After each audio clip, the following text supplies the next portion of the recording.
You know when you're watching a movie and the action gets like entirely too intense, or you just need to step away for a second so you hit pause? Oh, yeah.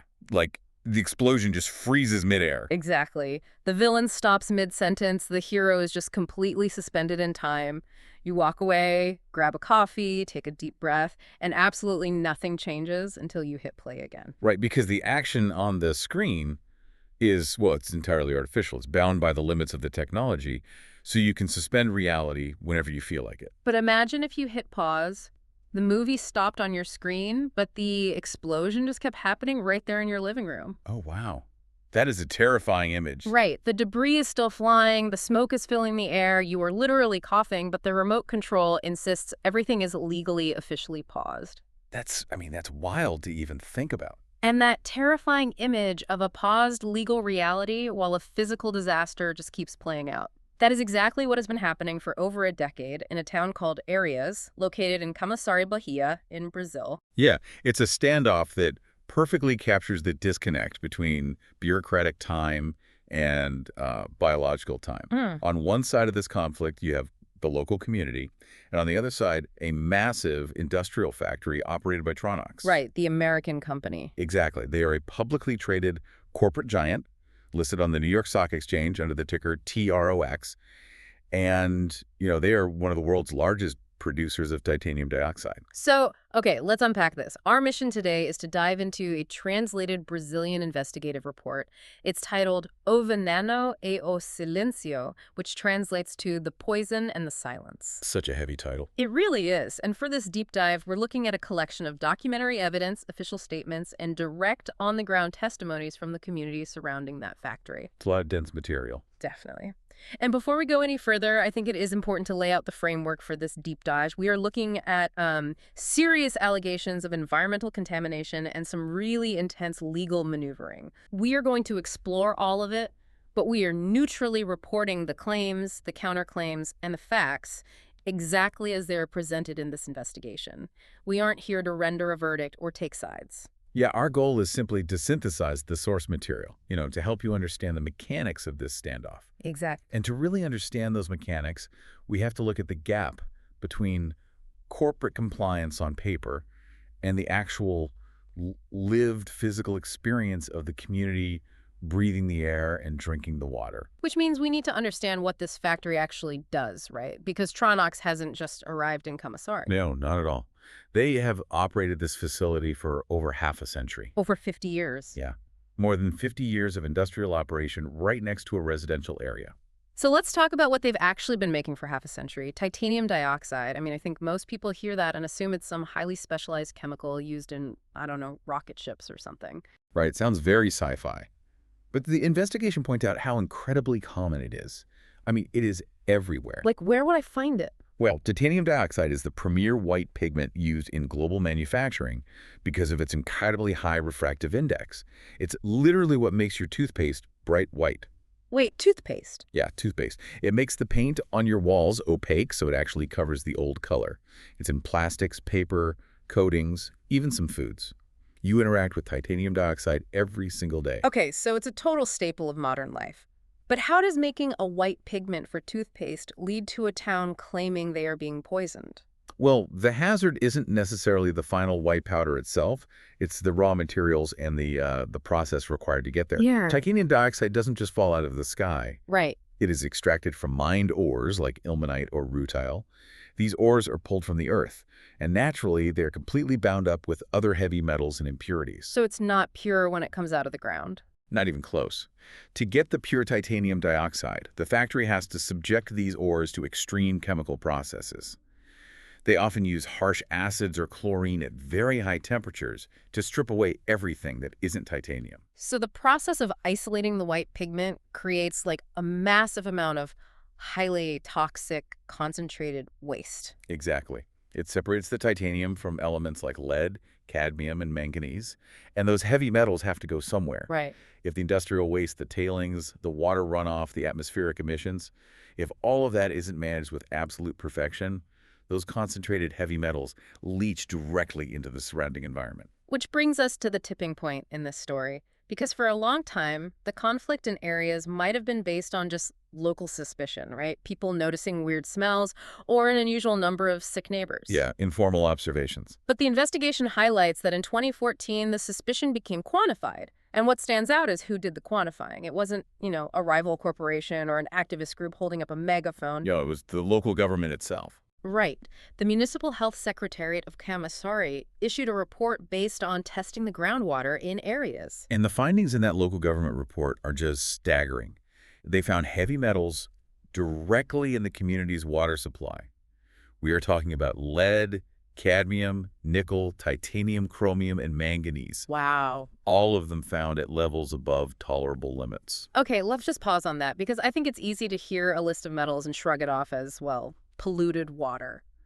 What does it actually mean for a human body to consume water with cadmium and lead above tolerable limits? Can't you just filter it out or, I don't know, sweat it out at the gym? I mean, unfortunately, no. The human body does not have an efficient mechanism for processing these specific elements. This brings up a crucial biological concept called bioaccumulation. Bioaccumulation, okay. Right. When you ingest something like lead or cadmium, your body actually gets confused. Lead, for example, chemically mimics calcium. Oh, really? Yeah. So your body thinks, great, calcium, and stores it deep inside your bones and teeth. It doesn't get flushed out in your urine or sweat. It just stays there. Wait, it just sits in your skeleton. It sits there, and it slowly leaches back into your bloodstream over decades.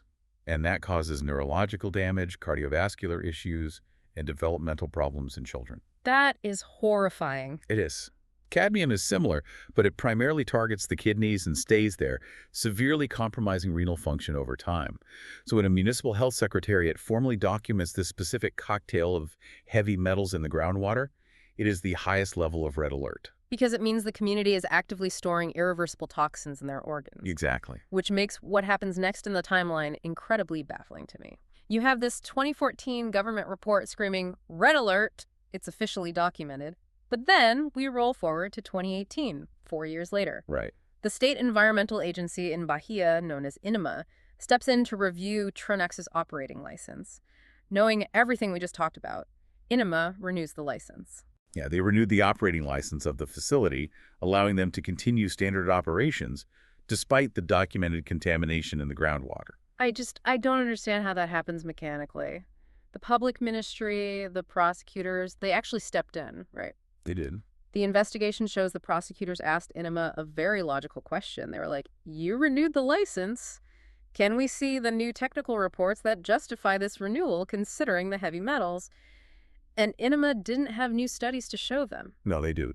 Instead, they just kept requesting deadline extensions to provide the paperwork. Time after time, extension after extension. Hold on. How does an environmental agency grant a license and then ask for an extension to find the proof that the license was justified in the first place? I mean, it's like a restaurant failing a health inspection for a rat infestation, but the city renews their food permit anyway simply because the inspector kept asking for an extension to do the paperwork. That is a perfect way to put it. What's fascinating here is how this illustrates a profound breakdown of regulatory systems. Bureaucracy is fundamentally supposed to be a mechanism for ensuring safety and compliance. It's supposed to be a series of checks and balances. Exactly. But when it devolves into a loop of endless extensions, the delay itself becomes a shield. And while the inspector asks for an extension, you are still serving food from that rat-infested kitchen. So the delay isn't just like laziness or slow typing? Not at all. Bureaucratic delay in this context essentially grants permission for a critical problem to persist unchecked. INMA asking for an extension is not a neutral action. It actively allows the status quo to remain in place. Meaning the continued operation of the plant. Right. The factory keeps running, the waste keeps generating, while the paperwork is theoretically being sorted out in some office. So if the pollution was explicitly documented by the government's own health department in 2014, how does a massive corporate legal team stand in front of a judge and defend their continued operation? Like, what is the actual legal defense when the water test literally says cadmium? Well, that is the exact pivot point of the legal battle, and it relies on a specific mechanism in Brazilian law. Tronox points back to the year 2012. Okay, 2 years before the 2014 report. Right, 2 years before the municipal health report found the heavy metals.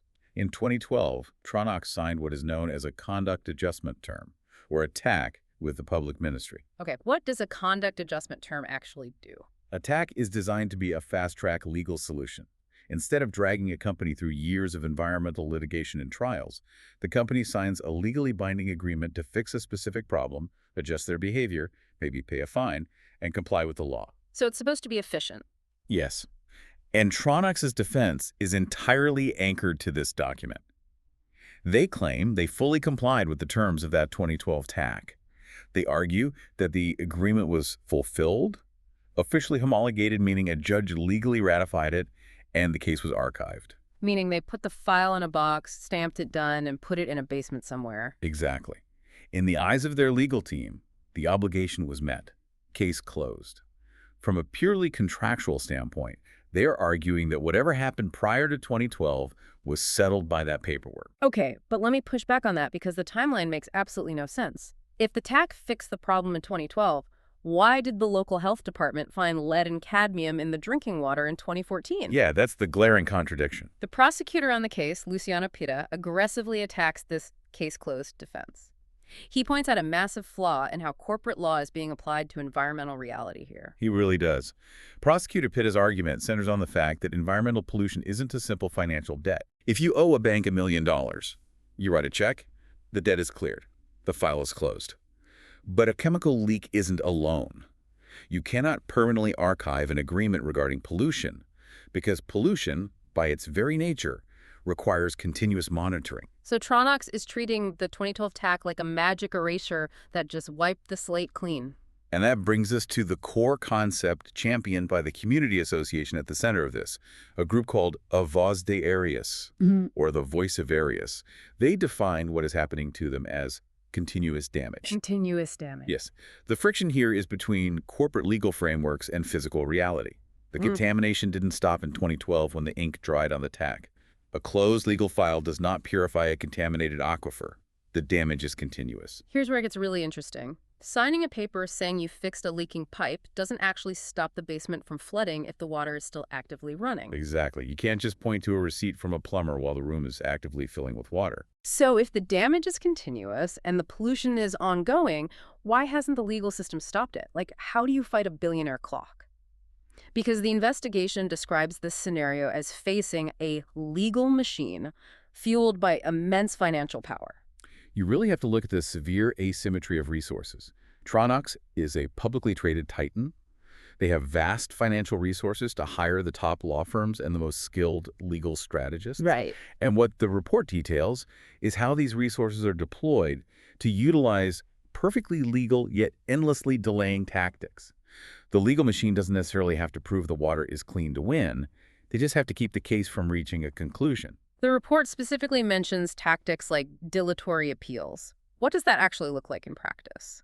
Well, a dilatory appeal is essentially a request to review a procedural detail rather than arguing the actual merit of the case. Oh, I see. For example, instead of arguing, we didn't pollute the water, a legal team might argue, the laboratory that tested the water in 2014 wasn't certified under this one highly specific, newly updated bureaucratic code. You're kidding. No, and because of that, they'll argue the entire study must be thrown out and redone from scratch. And ordering a new study probably takes another 2 years. At least.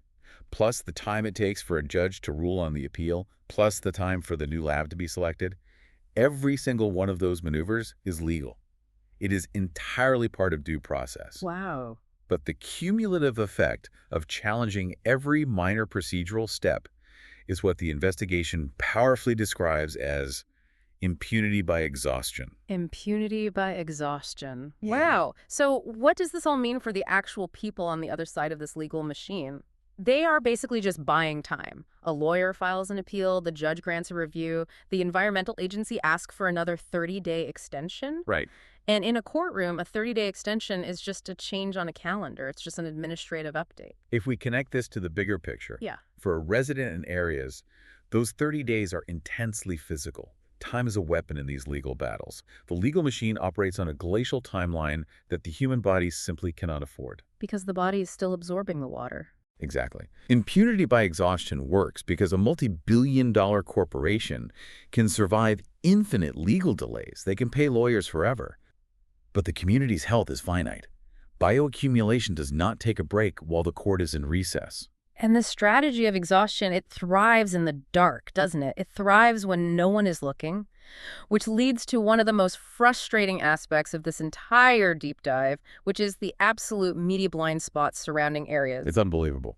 Major financial media institutions, Bloomberg, the Financial Times, the Wall Street Journal, they have entire teams of analysts tracking Tronox's stock price. The infrastructure for financial visibility is incredible. I mean, a trader in London or Chicago knows exactly what Tronox's stock, ticker TROX, is doing in New York at any given millisecond. Right. They track every quarterly earning, every dividend payout, every slight fluctuation in profit margin. But they completely ignore the human cost occurring just outside the factory gates in Bahia. The speed of financial reporting is practically light speed, but the silence surrounding the health of the community has lasted a decade. This raises an important question about how global markets function, because they completely disconnect the reality of the factory floor from the stock ticker. They really do. The market is incredibly efficient at valuing profit, but it is equally efficient at externalizing the cost of that profit. And in this case, the investigation alleges that the cost is being paid in human lives in Areias. And the human toll detailed in the testimonies from Areias is devastating. I mean, these aren't abstract environmental statistics in a spreadsheet. No, these are real people. They are reporting neighbors dying from cancer, from kidney failure, from severe respiratory issues. There is one incredibly poignant testimony in the material about a father in the community who lost his one-year-old son. It forces you to confront the physical reality behind the balance sheets. It really does. And I think it's important to connect this back to you, listening right now. Why should you care about a small town in Bahia, Brazil? It's a fair question. It matters because we all participate in this global economy. Earlier, we talked about titanium dioxide being in toothpaste, in the paint on your walls, in the plastics you use. The hidden costs of the products we use every day to make our lives brighter, whiter, and more convenient, they're often paid by invisible communities like Areias. The community themselves are fully aware of this dynamic. There is a defining quote from A Voz de Areias in the report that summarizes their view of the legal system. What do they say? They say, the public power will not be able to erase the contamination, because contamination is not erased with a stroke of a pen. Contamination is not erased with a stroke of a pen.